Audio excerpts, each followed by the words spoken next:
Good afternoon. We want to welcome you to our webinar series of the Global Trade Chamber. It's a very exciting time for us because we are rebuilding due to the crisis, and in that process we're going digital, giving people access to everything that we do worldwide. So it's a very important time for all of our businesses to connect and to learn about things that's going to help them succeed through this pandemic. Yes, absolutely.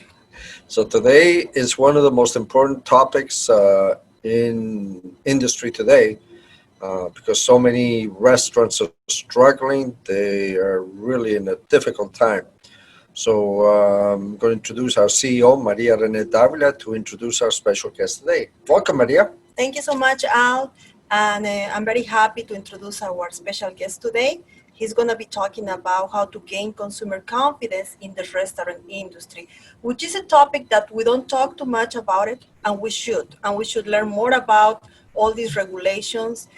Even though if you were not in the restaurant industry, as a consumers, we should know all the regulations. We should know what is going on with this industry. So I want to introduce our presenter today. He's a member of the Chamber for years, and he's also a partner with the Chamber of Commerce. This is Dr. Dario Vasquez, president of DRB Institute of Management, a certified county business enterprise and small business enterprise. This company is located in Broward County, Florida. Dr. Dario is a business expert with theoretical and practical experience in business and academia. He's a business and management consultant where he consults with business establishments, particularly in hospitality, the food service sector. Dr. Dario likes helping people by sharing his management as well as industry expertise. Dr. Dario, like I said, is a member of the Chamber, and he has been a very good support for the Chamber for years. He has a lot of knowledge in hospitality, but also he's a professor in several schools. So welcome, Dr. Dario. Welcome. Thank you. Thank you, Maria. Thank you, Al. So tell us about the topic today, how to gain consumer confidence in the restaurant industry.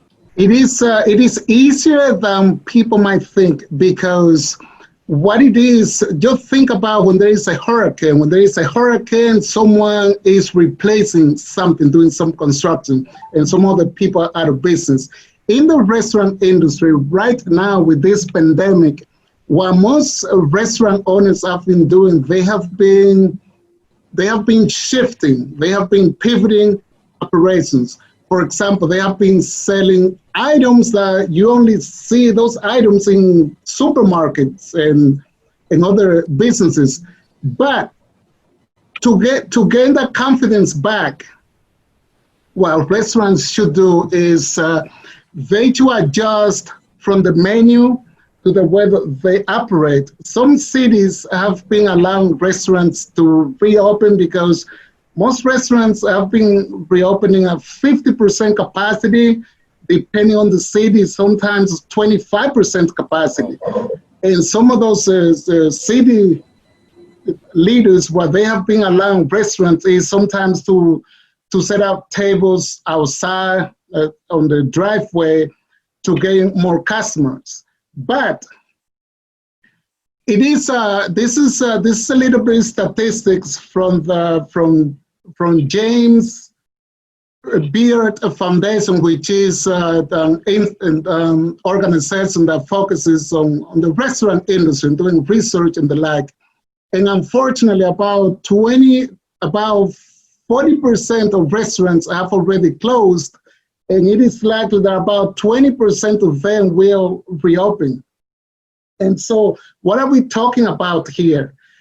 If you are a restaurant, like a fine dining restaurant, you are like in a plaza where you provide an experience to your consumers. One thing you can do right now, and you don't have to be embarrassed, is to engage in delivering services. Maybe you have a great menu, great items. You can provide those items to those consumers, and you can always partner with different companies. You can use your own employees to deliver those items, those products to those consumers. And another thing you can do is, because we are talking about gaining the consumer confidence back, one thing you can do, you can partner and work with the local community. Send some of your employees to volunteer at those food banks that, as you may have noticed, a lot of people are out of work and some places are distributing food and the like. If you do that, those consumers in the area, they will go back to your business because they will know that you really care about the business and you are not just waiting for someone to come in to spend money and keep your money to yourself. Another thing is you need to focus on training your employees in how to handle consumers right now. Some customers are a little bit afraid and sometimes embarrassed to be wearing masks or face covering, and sometimes employees should be trained into selling your products, but speaking with those consumers, those customers that might be a little bit reluctant at first to get them to the door. One thing, there was a restaurant over there in Texas not a little while ago that the owner of that restaurant has been in business for more than 30 years, and she is like an old-fashioned type of business person, and she didn't believe in online delivering. She didn't even have a website, anything like that. And as soon as the pandemic hit, she created a website within days, and she said that her business has increased more than 130%. She made hundreds of thousands of dollars when a lot of people were sitting on quarantine. So she was innovative in that regard. Another person out of here, the Delfield Beach, Florida, was doing the same thing, changing the menu, changing some items, because some items that were perishable, those items were not available because we had a problem with the delivering system, with the supply chain, and so forth. But the restaurant business, believe it or not, is not going to go anywhere, because if there is one thing that we all need to do, we need to eat. And now that you have a lot of businesses and we have the technology and you have social media, a lot of people on the go, people need to go out to eat, and they will buy from those restaurants that show that they're clean, they have their employees in proper uniform, everything is sanitized. Those restaurants that are not afraid to share what they are doing on social media and to let customers and potential customers know why they should visit those restaurants. So, and talking about employees, training your employees is the most important thing you can do as a restaurant owner, restaurateur, because your employees are the ones that sell your products. You yourself, you will not be able to do it. Your employees are the ones that deal with customers, and they know what customers want and what customers don't want. So it is about you doing something unique that other people are not doing, and you're going to survive. You're going to survive. This is not going to stay here forever. You have to be very creative today, right, Dr. Dario? Yes, you have to be creative, because if you're not creative, your competition is going to take away. And what I was doing myself during that pandemic, I used to go out to spend money to my old clients because I knew they were struggling. And I will go over there, how are you doing? Okay, let me spend whatever amount of money I was going to be buying. Sometimes I will buy food from them to give to someone else, because, we have to take care of the elderly, people that could not drive, could not go out. I will go and surprise one of them. And I was talking to one restaurant owner, and unfortunately, his restaurant went down like 70%. Let's put it this way. He was making only about 30% of his daily sales. But what did he do? What he did was he got a lot of paper products. Because remember, at the beginning of the pandemic, a lot of supermarkets were running out of toilet paper. Yep. So he ended up doing that. And in the end, I ended up buying some of that from him. Another restaurant I stopped by to buy my smoothie, my green smoothie, and down over there, Miami Gardens, Florida, not that far from the stadium, and that restaurant was about delivering all the time. Because the restaurant is still there. I went over there a few days ago. It's doing wonderful. It is a couple that just opened a restaurant, and it is a brand new couple that didn't even have experience in the restaurant industry. But I worked with that couple, and the couple just doing fine.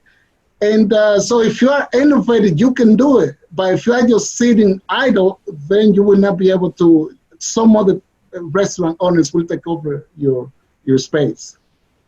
Dr. Dario, tell us more about the certifications that your institute provide. That certification is about if you are going to open a restaurant or anything related to food, you have to have that certification. Because I remember one time I was opening a restaurant. I was a restaurant manager, but I got hired when the restaurant was under construction, all dusty. And one thing I myself needed to do back in 2009 was to take that certification. That certification is to make sure that you are knowledgeable about food safety, food handling. You have a food safety management system in place, because you are serving to the public, and the local authority is on top of you. The health department of every county, every state in the country looks for that. So if you don't have that certification, it is called ServSafe certification, you will not be able to open. Some places have gotten everything down, from the fire inspection, city inspection, building inspection, the backflow, which is a plumbing to make sure the dirty water doesn't come from the back to your prepping area. So that certificate, and that's actually included on that certification. So it could be a restaurant, it could be a bakery, it could be an assisted living facility, which I come down to the training last year, and I'm gonna be doing one. But this year I'm probably doing virtual, because there are elderly people over there. We don't want to be around them. But that certification is very important. And even if someone is trying to open like a home-based business, did you know that you could do that? And nowadays, that would be my advice: open a home-based business, like selling cookies or cakes, something like that. But you need to have that certification, because the city, wherever you are, whether you are in Sunrise, in Miami, in Boca, Atlanta, the city inspector will come to your place, to your house, because you can do that from home. And you need to have that certificate. That's very important. Mm-hmm. So you mentioned about the certification, and also this is part of some kind of employee training. They need to do that too. What is that? Oh, about? Yes. My advice is simple. That certification is designed for managers. But my advice now, if you want to survive right now, train all your employees on that certification. Certify all of them, because it is a great investment you will be making, and your employees will know as much competitors. Those managers are your competitors. If they know all of that, what do you think is going to happen? They will promote your business. They will know more about food safety. One example is this. If you go to a restaurant, to a bar, and sometimes you may have seen that before, and the bartender is picking up ice with the glass. He doesn't have his scoop with the glass. Two things can happen. First of all, the bartender is touching the glass with his or her hands, That's number one. That could be Wow. transfer bacteria to you that you're gonna be drinking that if you don't like to have the straw. And Incredible. number two, the glass can break into the ice, and that ice can go into a drink or drinks of different We don't think people, of and those you know things. what can happen. So most Wow. employees are not even aware of that. But No. if you provide you provide that certification, that training to employees, your employees are gonna be will be protecting your assets in your company. So Right. that's important. That's my advice because I train managers and I train employees only to handle food, like food handling and the like. But I have to be honest, most employees do not even know what the right temperature is, let's say, to cook Oh, chicken. Right now, we are talking about 4th of July weekend. If you're going to be cooking chicken, by the way, out there, it's 165 degrees. 165. How about if you want to do a barbecue? 155 for any steak, Wow. stuff like that. So some employees will amazing. probably bring the steak at 130, and that will be bad. That will get the consumer sick. And how are you going to regain consumer confidence when Wow. your restaurant is not serving something that is safe? That's what I recommend that. Yeah, you are absolutely right on all the things that you mentioned about not just the certification, but us as a consumers, when we go to a restaurant, we don't really know what is safety for us. We don't know what the regulations are because we are not in that specific industry. But one of the things that we should be aware is about how safety is for us to go to a restaurant right now in this crisis. Like the other day, I go to this restaurant, and maybe because I'm very susceptible right now because of the virus, I noticed that the lady that was, preparing the food was not wearing gloves. Oh no, I'm sorry. She was wearing gloves, but she was using the same gloves to prepare my quesadilla and then to receive the credit card and process the payment.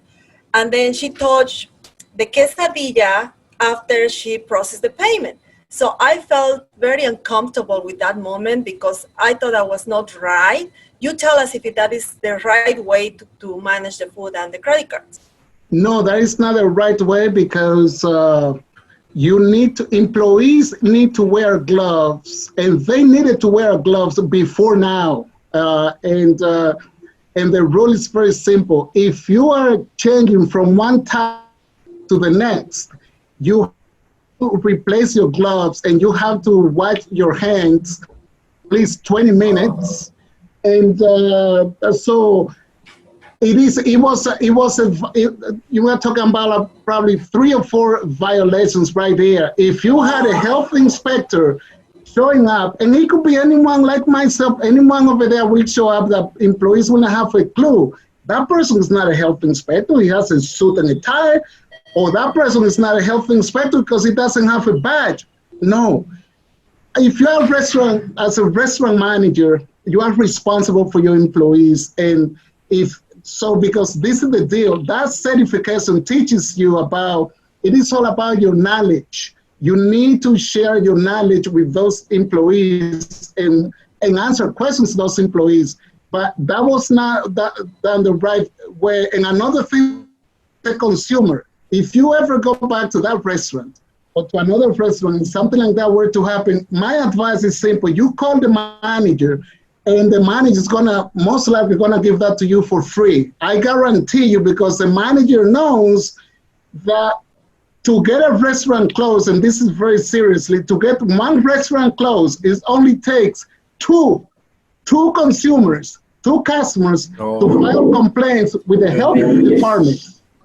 And Wow. managers should know that. Every time I teach a class where I interact with the manager, I always talk about that. I want you to protect yourself and train your employees to protect from liability. But yes, as a consumer, that's what you do. You go over there, you call the manager, and you explain that the manager most likely will say, I'm sorry about that. I'm going to compliment that to you, and I'm going to charge you for that. See, And it is knowledge. bad for the restaurant, but good for you, but bad for the restaurant. But you survive only if you do the right thing. Yeah. That's it. I should have go back and tell them about what happened that time. Yeah, or go back and eat, and if they do the same, we have lunch for a week. I don't want to go back there. So the other thing is, has your training changed dramatically to deal with this virus? Definitely, definitely. Right now, I have been doing training just like here, virtually, because some places are very small. Some restaurants, we are talking about a restaurant. It has the back of the house, but a lot of products over there, and the training area is too narrow. I have been doing training just like online, virtually. The only time I've met with the manager is if the manager is going to be taking that certification when the person is taking the exam. That's the only time we meet for 2 hours, and sometimes some people take about 45 minutes to an hour. All depends on the experience of the person and so forth. But any other training, I've been doing like this online.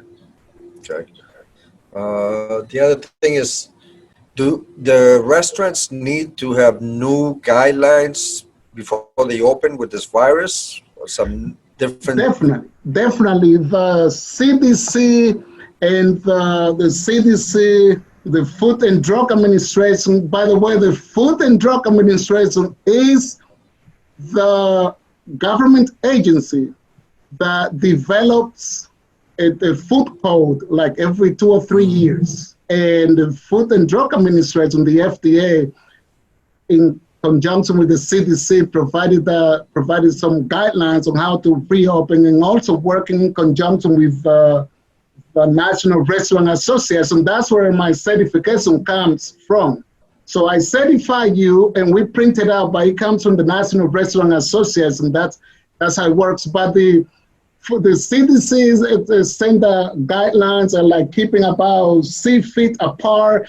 Another thing is like keeping like one empty table in the middle, or using those dividers, the plastic shields to divide to do that. So some restaurants that if you are willing to gain consumer confidence, start doing that.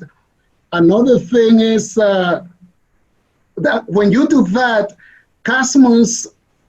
most customers will come back and they will prefer your restaurant. But yes, there have been some guidance in how to open and reopen, but unfortunately, some restaurants have been shut down lately, like for about 24 hours, because they have not been following those guidelines.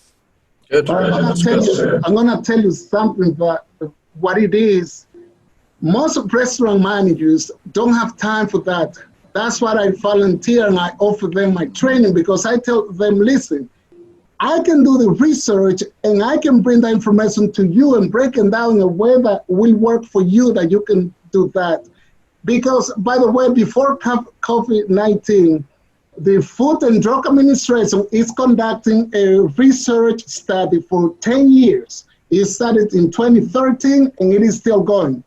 And so far, it's shown that some of the findings show that some of those restaurants that the FDA sent those investigators and researchers, about 20% of them were not in compliance. What are we talking about? Like not wearing gloves, not providing you with the right temperature, not having all the equipment for employees and so forth. So, and that is not good, because 20% out of 10 restaurants, that means 2 restaurants were not in compliance. And you don't know what those 2 restaurants are. If you go over there as a consumer and you get sick. And briefly, this is what happens in restaurants. It takes about 2 customers to file complaints, and then the health inspector, the health department will go back and investigate. But if someone gets like the foodborne illness, which is basically consuming something undercooked and eggs over easy or something like that, that liability, you can make, the restaurant industry, makes a typical restaurant makes about between 6 to 10% a profit. It is not a high margin kind of industry. But can you imagine you are making, there is a restaurant out there that makes about $150,000 a year, a day. That was doing that before COVID. $150,000 a day, okay? But after all those expenses, when you get your profit, if you have to pay your profits on litigation, that's a problem. So the manager should protect yourself, and you are gonna get everyone else to visit you. That's excellent. Unbelievable. All these things are so important. Yep. And I believe that as a consumer, I also have the responsibility to speak up. So if I see things that I don't believe are right, like you said, that are not in compliance with the safety regulations, I should say something about it. And don't feel bad. It's your responsibility, because if it's not you, somebody else can get sick, or that can happen to somebody else. But tell me, Dr. Dario, besides this food certification, what other certifications your institute provide? It provides certifications related to management and courses related to management, because, for example, in a restaurant, I was working with someone recently that was opening a cleaning service, cleaning houses and the like. And now, because we have Airbnb, I provided that type of training and management skills that now the person is doing well, even now in COVID-19. Yes, I provide those courses about related to business. And yes, because that simple ServSafe certification, this is just the beginning. But running a restaurant, for example, or any business, transportation company, opening a marketing firm, anything like that requires management, managing material, human resources, your finances, sales. Some people have businesses, but they don't know how to sell because they're afraid to talk. And they don't know how to attract people. So I provide management. My area expertise is management. So my doctorate is in management. And those are the things I provide. But talking about liability, recently it was on the news, and what I did, I created a video basically to educate people. Over there in Orlando, there was an employee that was mopping the floor. And after that, he went to mop the tables after mopping the floor. Oh. No, not a problem. So I created a video, and I have that video on my YouTube channel, my institute. You go on my website. Mopping the tables. So and what happens is most lawsuits in the restaurant industry happen because of inexperienced employees. Yeah. I was a restaurant manager, and I remember hiring employees between 13 to 24 years old. So at one time I had a group of 25 employees, and they were between 13 and 20 and 24. Now you might think 13 would be too young. No, the law allows a 13, 14-year-old to work 3 hours a day during the week and 8 hours during the weekend, like on the 4th of July weekend, on Saturday or Sunday. I remember an employee, Lori. Lori was the youngest employee, but she was the most vivacious. And so the employee at Burger King, bad publicity. I created a video, and that video is from that. And there was another case where a customer took a video and put it on social media. So this is important. Food is something that we don't need to eat, but the most important decision a person makes, I'm talking about a consumer, is what he or she puts in the mouth. That's basically what it is. Because we are what we eat, and we need to know that everyone who serves us something that is clean, sanitary, and safe. So what does would you recommend to entrepreneurs that are watching this video today and they are thinking about opening a restaurant? Right now, there is a big opportunity to open a restaurant.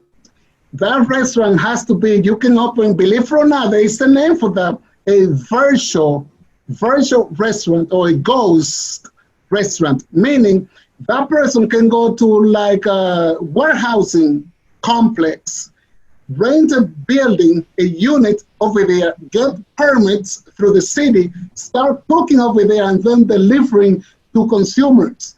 Another thing is if you have a restaurant in a place like a sit-down restaurant and you are operating at 50% capacity, you can expand into doing something like that. And you are going to be delivering the same products you have over there from another location because the rent will be cheaper. But for someone brand new to open a restaurant, online is the way to go now. People, we have to eat. So open that, or you can open for your home, open a restaurant. In the state of Florida alone, a business owner with a home-based business is allowed to make up to $50,000 a year without having to rent out a commercial kitchen, because you can open a business and do your work at the commercial kitchen and you don't have to invest in all the fixed costs, the overhead costs. So delivery is up dramatically. yeah, Everything's delivery. Yeah, delivery is the way to go. And you can do catering too, Yeah, catering. because you have a system in place. If you have catering, you're not going to have customers coming in. You just have employees. You have your employees properly trained. Do that like in a warehouse district, and that's the way to go. That's my advice to anyone right now. Less overhead, a lot less overhead. Good tips for Excellent. entrepreneurs that want to, or that are thinking about the idea of opening a restaurant. What about the restaurants that are already in the market? What advice you have for them in terms of how they can increase their sales? Sales, that's our favorite word. Sales. The way they can increase sales is they need to change their menus. There are some items in their menu that are no longer relevant because of what we are going through. They need to add different products. I'm going to give one example from a beauty salon. A beauty salon owner that ended up selling other items, not beauty, and selling soap in a beauty salon because she started making soap when she knew she was going down, she couldn't get customers coming in. Idea. So she was selling soap. So a restaurant can do that. If you are a restaurant and you were not online, your menu has to be online, because another thing is that to increase sales, get your consumers to order from their cell phones. Almost everyone has a smartphone right now. Make sure adapt like a contactless payment. So consumers, they can order it online. They can pay on the cell phones. Pay online. They can wait in the parking lot that you maintain the social distancing, or better yet, physical distancing, because that's what it is. And that's how you're going to increase sales. So you have customers already driving, calling you, emailing you, texting you. Make sure you have someone over there dedicated to social media to take those orders. And that's how you're going to increase sales. Because you can even add tips now online, so you don't have to give them a tip in person.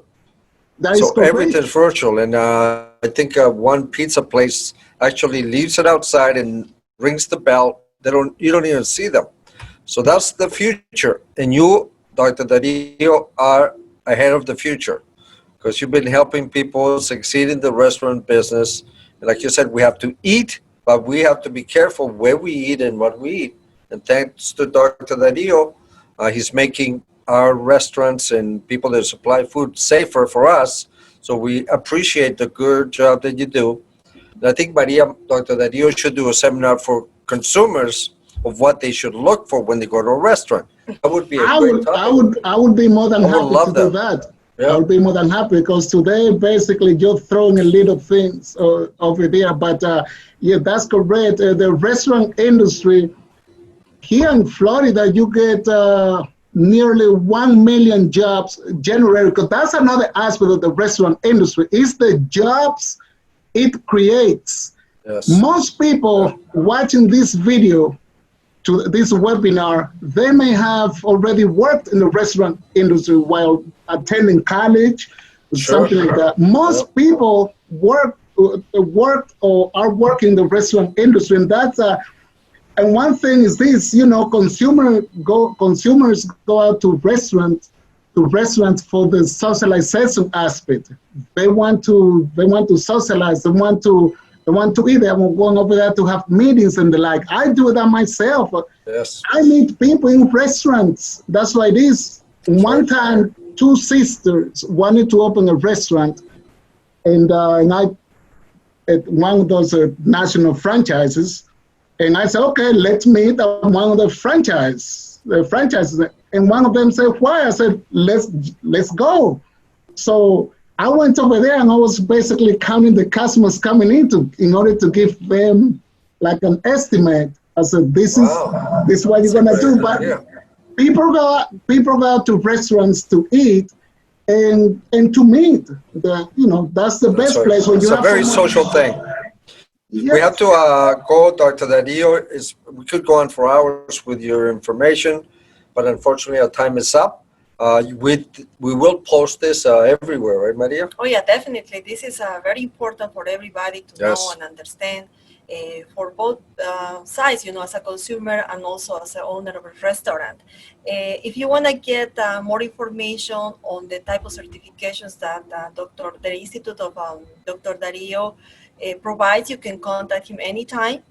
I'm going to be sharing with you his contact information. However, if you want to write down right now the telephone number, you can call him at 954-534-1813. And also his email is drdr.dario@gmail.com. However, I'm going to be posting this information, also his website, so you can go ahead and contact him with all these important questions that you may have. But specifically, if you want to get this certification, contact Dr. Dario. Thank you, Dr. Dario. You're welcome. My pleasure. Thank you so much. See you next time. Bye.